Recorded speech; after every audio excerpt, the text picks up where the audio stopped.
Taylor Townsend had a great moment when she was asked at a presser, what do you make of it? And the thing to do, Link, was to say, I get it. Tempers flare at these events. You know, it was a fair match. That was an annoying point. I hear her, like, I'm glad I won, but no hard feelings. That's not how it went. Here is how it went. That's nice that, she did that, that she apologized. At the end of the day, I think that it's a learning lesson for her.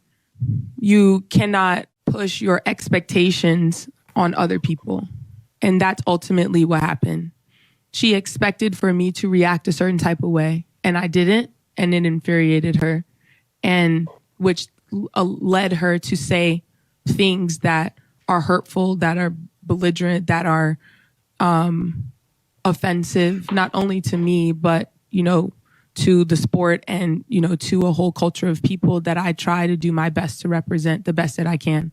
But I really hope that from this, she can take that like, hey, you can't control people.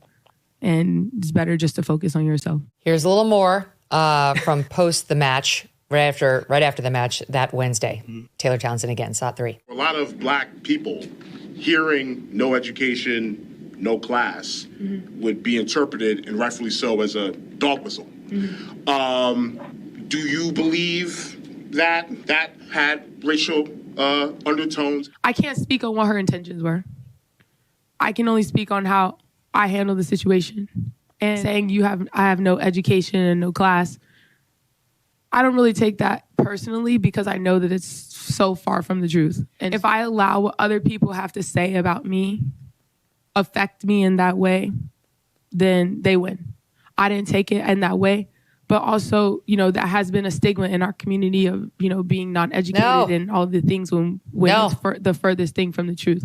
And the thing that I'm the most proud of is that I let my racket talk. So close to not taking the bait. But she did take the bait, and then as I played you a day later after there was an actual apology, she took it even more. So what do you make of it, Link? Well, it's interesting. I didn't know higher education was a requirement to play sports. Like, is Serena Williams and Mensa? Probably not. I think there are plenty of athletes who can't spell mom backwards. You know what I'm saying? But they're incredible most tennis athletes. players don't even go to college. They go right to the pro leagues. Nor should they. Go play. Come on, I've seen challengers on Amazon. So no, I don't think higher education is a requirement to play in sports. Also, I know plenty of white people without class. Hello, I've been to my family reunion. So these people saying, oh my God, you have to have class and education, and it's a racial comment. No, there are Black, Asian, Hispanic people of all different backgrounds who I would say have no class. So I don't think it was necessarily a racial comment in the heat of the moment.